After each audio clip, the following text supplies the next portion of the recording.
afternoon and happy Easter. Yeah, today guys is Sunday. Kakatapos ka lang sa trabaho. Ang oras is 4:25. Malapit na rin ako sa apartment. So yan guys, happy Easter sa inyong lahat. Hindi nga ako nakapag-vlog last week. As in, tahimik ako. Hindi ako nag-vlog ng buong linggo. So, yun. Sa bahay lang, alam mo yun na, work lang naman. Tapos nung weekend, Saturday, sa apartment lang kami kasi nag-snow. Balak sana namin, ano yun, mamasyal sa mga park. Pero, nag-snow nga. Eh, bisa susunod na araw na lang, mga araw, sa araw ng off. Pero nyo guys, ngayon yung weather is super ganda. It's +5. Sunny siya. Pero itong mga dadating na araw na naman, I'm not sure kung uulan o mag-snow. Basta magulo ang ating weather dito sa Calgary. So yan guys, tomorrow is April 1st. And alam nyo na, papatawaran tayo ng carbon tax. So ito, dadaan ako sa gasoline station. Nagtaas to eh. Ngayon is 154.90. So ewan lang natin kung how much ang itataas pa. Alam nyo na, pagtaas ng gas, tataas na ulit ang bilihin sa grocery. Expected nyo na guys. Sadya na guys kung medyo madilim or hindi nyo ako nakikita kasi masyadong mataas yung araw. So dito na tayo guys sa apartment.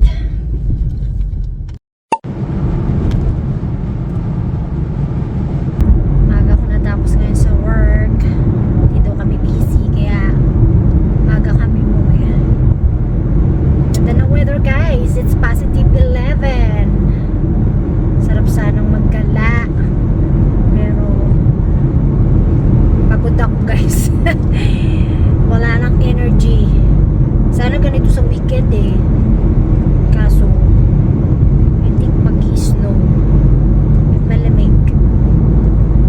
Sana wag na namang mag-snow. Kasi pag umabot na tayo ng ganitong +10, sana okay na. Binuksan ko yung sunroof ko kasi parang ang tagal kong di nakatikim ng araw. Yeah. Super fresh sa labas. Mainit siya pero yung hangin niya is fresh. So yan, pagdating na naman sa apartment, magluluto ulit tayo. Ganun lang naman ang buhay dito pagka work days. Luto for dinner and lunch for the next day. Ganun lang naman. Work. Pag day off naman, grocery, laba, linis. So yun. So today is April Fool's Day guys. It's April 1st. And hindi na tayo pinarank ng government. As in, talagang kaninang umaga chinik ko yung gas. Tumaas siya ng almost, ewan ko, 7 cents o 8 cents. Kasi kahapon is 154.90. Ngayon is 161.90. O diba? Hindi yun prank. It's real. So yun nga, kagaya na sinasabi ko kahapon, expected nyo na guys. Pagtaas ng gasolina, tataas na naman ang mga bilihin, especially yung mga groceries, yung produce. So yan, paano pa kayo makasurvive ng mga tao, no? Talagang kapag meron kang work, hindi sasapat yung isa lang.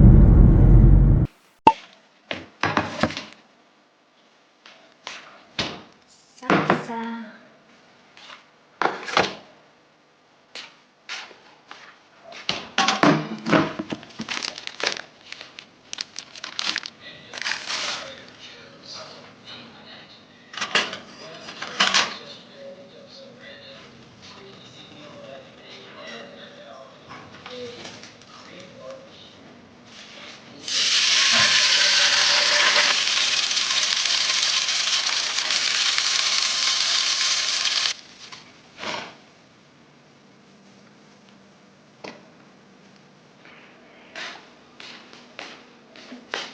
Dinner is ready!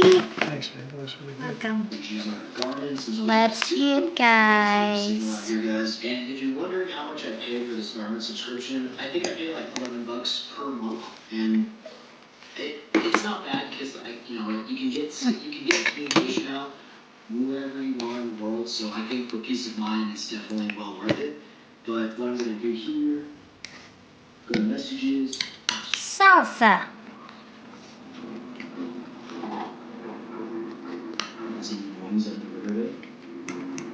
Good morning, everyone. Good morning. It's Thursday. Happy snowy Thursday. Yan ang ating spring. Snowy. Feels like December, no? Para siyang Christmas.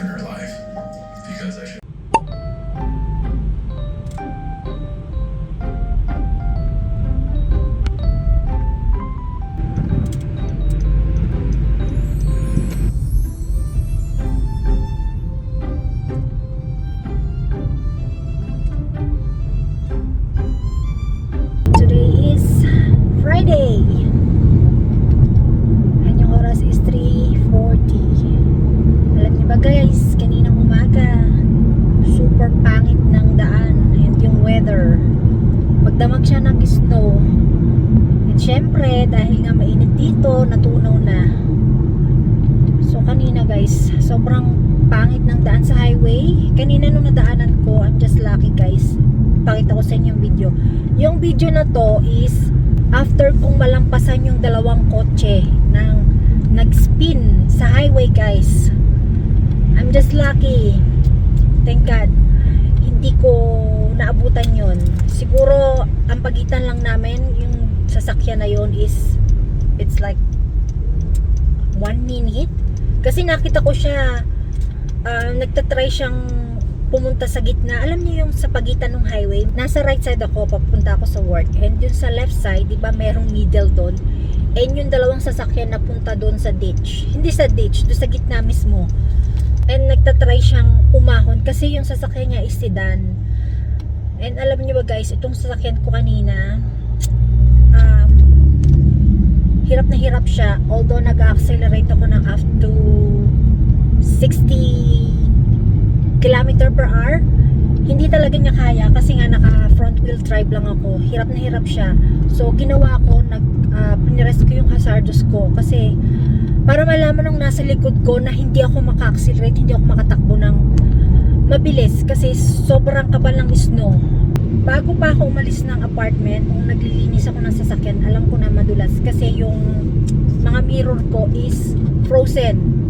Tapos yung nasa ibabaw is puro, alam niya na, snow. And yung snow niya is heavy. Lipat tayo kasi makalampas tayo. Nandito ako sa Señores guys, pipick up ako ng pizza. So yan guys, dito ako sa street nagpark. Kasi puno yung parkings. Doon sa harap ng Señores, walang space. Yun na guys, ang layo ng parking ko. Dito lang naman sa kanto.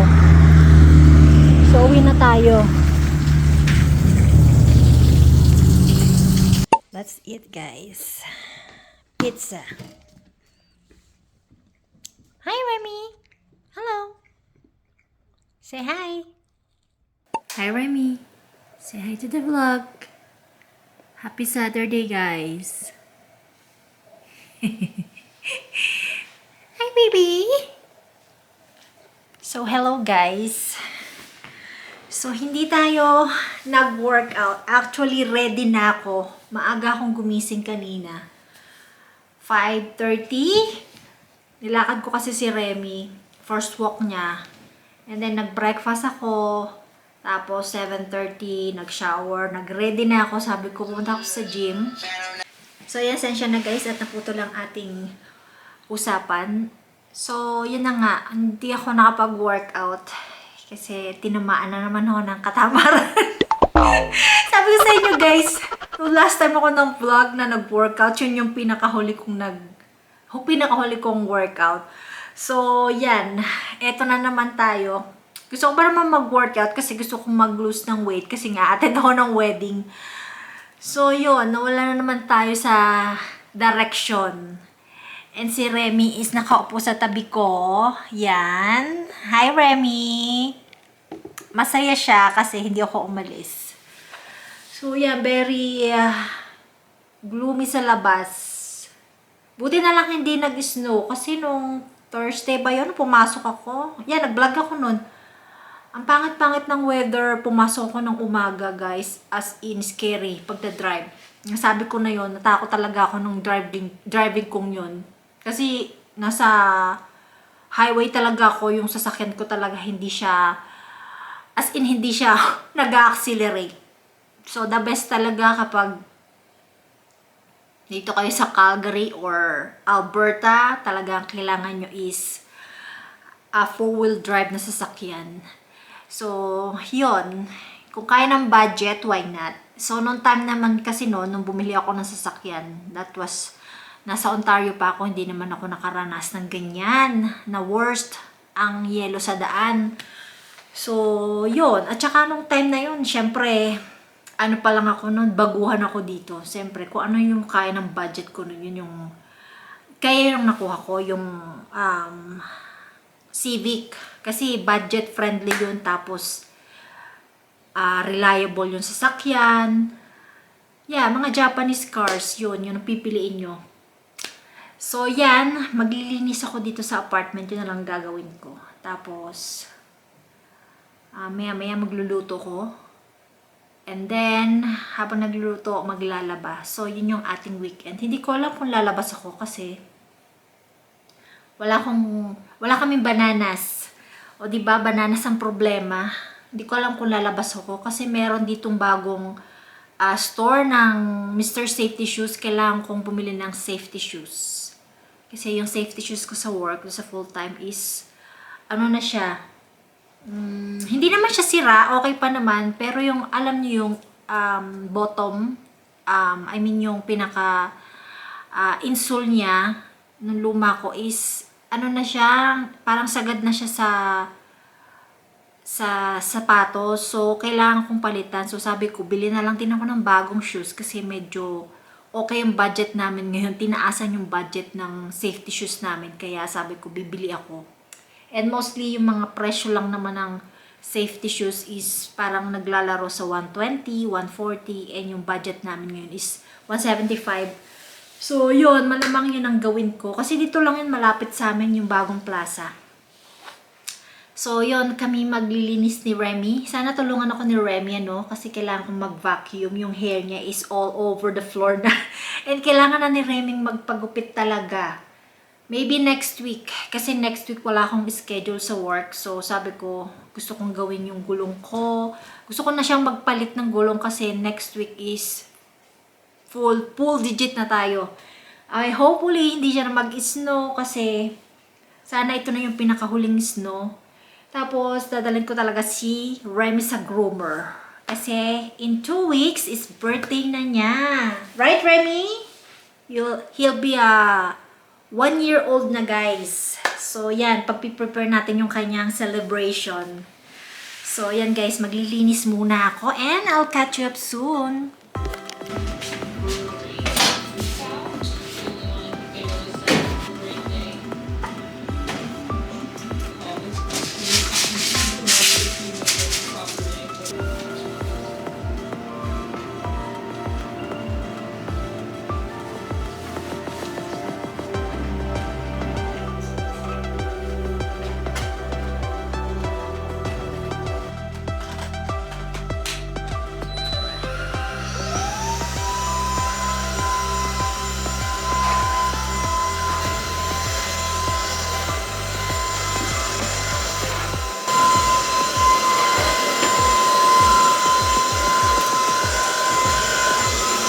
So, hello guys. So, yan hapon na. Ang oras is alas 3. Hindi na ako guys lumabas kasi tinamad ako kasi after ko maglinis, naupo ako dito, tas nakatulog ako. So, sabi ko, hindi na lang ako lalabas kasi tinatamad din ako lumabas kasi pag umalis ako, yung sasakyan ko na nakapark sa visitor, baka wala na ako ng spot. gusto ko parang pagpapasok ko, especially pag Sunday. Nakapark ako din malapit sa building. So, hindi na ako guys lumabas. Maybe next week ko na lang siya gagawin. Kasi, yun nga sabi ko kanina, wala akong schedule for sa part-time job ko. So, madami akong gagawin. So, yun yung malamang na pwede kong gawin. Tapos, yan, gagawin ko lahat kung ano yung dapat kong gawin next week. Hopefully, no? So, gusto ko siyang gawin sa Friday, para kung Thursday, tawagan man nila ako, work tayo. Ganun lang naman, guys. Work harder and then enjoy later. So, yan guys, ini-edit ko na yung mga clips ko kasi matagal na yung mga video ko na nandito. Last week pa, nung Sunday, I think. So, yan, para may upload ko na. And, yeah, ayun na yung aking weekly vlog. Sana nagustuhan nyo. And yun guys, please don't forget to like and subscribe. And ingat kayo. And thank you for watching. I hope to see you soon. Bye!